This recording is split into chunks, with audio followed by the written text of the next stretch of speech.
C'est parce qu'à un moment donné, on arrête de... On voit, mais on regarde plus.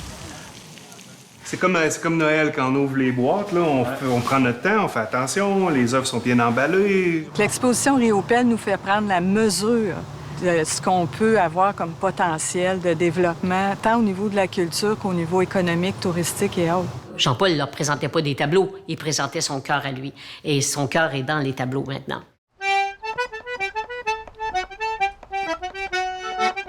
C'est un lieu de rencontre, un lieu d'échange. Avant ça, on se rencontrait sur le quai, on se rencontrait au centre d'achat. La bibliothèque est devenue notre salon. Et je me souviens, lorsqu'on a installé le système d'accrochage, on me posait la question, est-ce qu'il y aura des expositions dans votre bibliothèque? Bien, certainement, ça ne sera pas un lieu de remisage de livres. Ça va être un lieu où on va pouvoir se mettre en valeur, faire connaître les auteurs d'ici, faire connaître les auteurs d'ailleurs. Moi, je suis Richard Lavoie, ethnologue et archéologue, natif de Montmagny et résident encore aujourd'hui dans la ville de Montmagny après avoir voyagé à gauche et à droite. Partout au Québec, à l'époque, jusqu'à il n'y a pas longtemps d'ailleurs, c'est un lieu qui est un lieu de pouvoir, le pouvoir ecclésiastique, mais aussi autour, on avait les notables, les maisons nobles, etc. Et on retrouvait plein de monde qui travaillait dans les affaires municipales. Entre autres, ici, un peu plus loin, à gauche de l'église, de l'autre côté du chemin, on avait la mairie qui est presque toujours au même endroit aujourd'hui. Alors, vous voyez, on avait les deux pouvoirs, le pouvoir ecclésiastique, le pouvoir civil, un à côté de l'autre, un en face de l'autre, et qui jouait main dans la main à cette époque-là, hein, on se le cachera pas. Alors, ce lieu où a lieu l'exposition de Jean-Paul Riopelle, L'Île Heureuse, était vraiment un lieu important où plein de décisions se sont prises.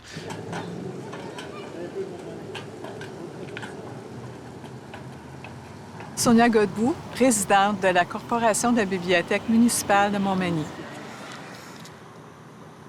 Donc, ce qu'on veut, c'est intéresser les citoyens et citoyennes, peu importe d'où, à investir en philanthropie à la bibliothèque. On sait qu'en développement économique, le positionnement stratégique est très, très important.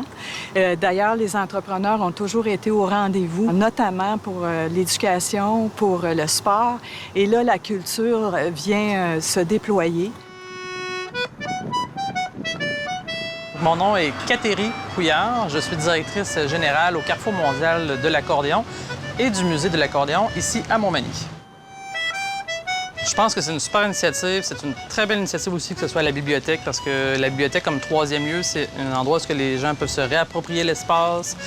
Oui, on sait qu'il y a des livres qu'on peut en emprunter, mais la bibliothèque, c'est beaucoup plus que ça. Puis le fait que l'exposition soit là, accessible au public, c'est vraiment super. Je pense que ça fait une belle image de marque de Montmagny, mais qui vient s'ajouter à différentes autres choses. T'sais. Moi, c'est Jean Beaulieu, photographe professionnel. Je me suis installé ici à Montmagny dans le milieu des années 70. J'arrivais de Montréal où j'ai fait mes études.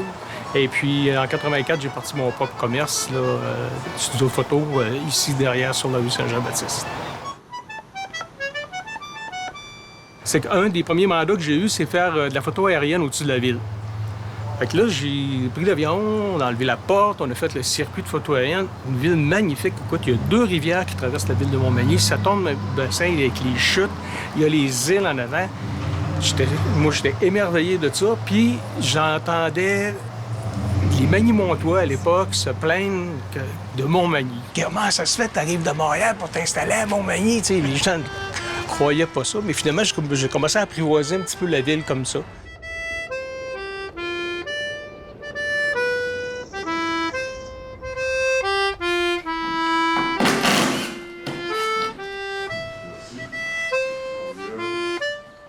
Veux pas, j'aime l'œuvre de Riopelle, j'aime tout ce qui est art visuel de façon générale. J'y ai été mêlé par la bande à cause de mon métier, à cause de mes intérêts pendant une grande partie de ma vie. Fait que ça part de là. Mon premier souci, c'était pas de développement économique ou c'était pas de montrer aux gens, ben regarde, prends conscience de ce que tu as alentour de toi. Mais ça, c'est venu, ça va venir, puis ça va continuer de progresser au fur et à mesure avec des choses aussi intéressantes puis aussi grande valeur que ce qu'on a en ce moment ici à la bibliothèque. Pour que les gens souhaitent demeurer à quelque part, c'est important qu'il y ait un sentiment d'appartenance à la culture locale. C'est important qu'il y ait des activités culturelles pour les citoyens. Donc, on parle beaucoup du développement sportif, on parle beaucoup de l'environnement, mais la culture, c'est vraiment le troisième pilier du développement durable. C'est ce qui fait en sorte que les gens souhaitent rester dans une communauté à long terme.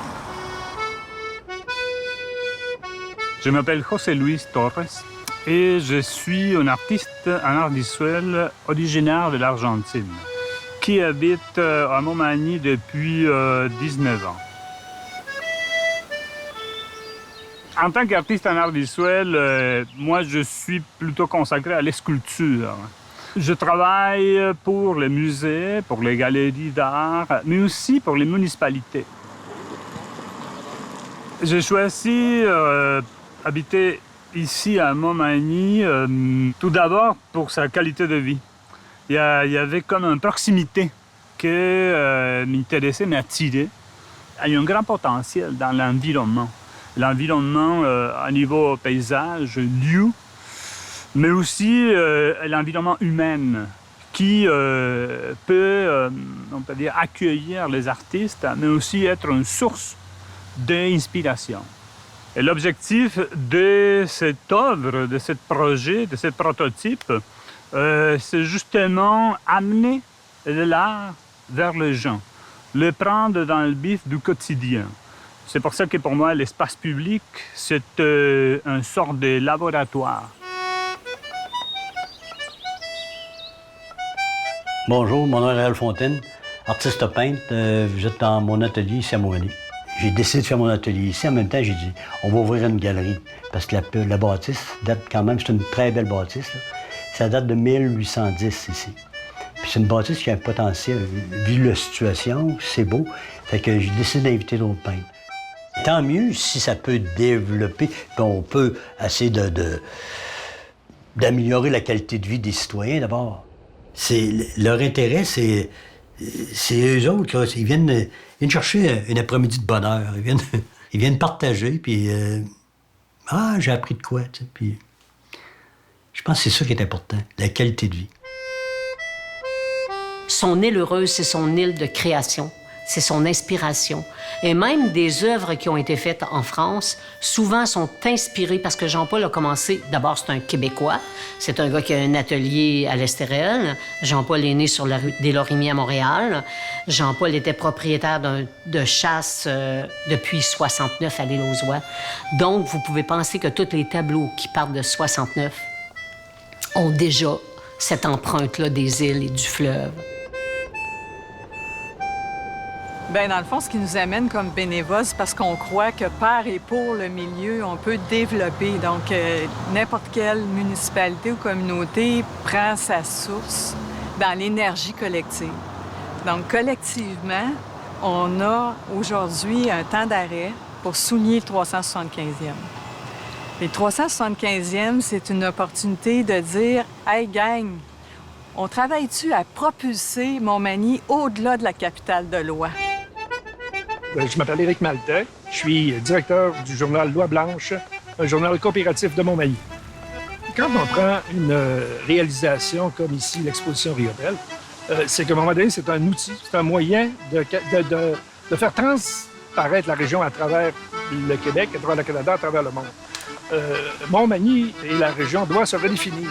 On a une économie qui avait été basée surtout sur des entrepreneurs qui ont lancé de solides entreprises au début des années 2000, à la suite de la fermeture de la Whirlpool.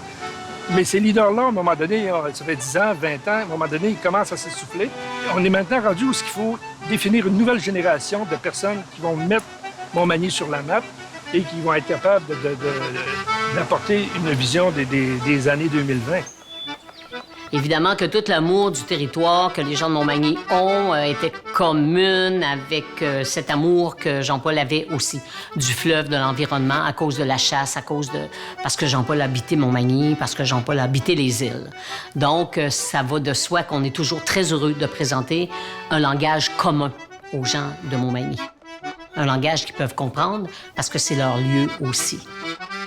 De par le personnage, de par l'œuvre, de par le lieu historique, la bibliothèque, On découvre Riopelle, on découvre une œuvre, on découvre un milieu aussi. C'est ça qui est important.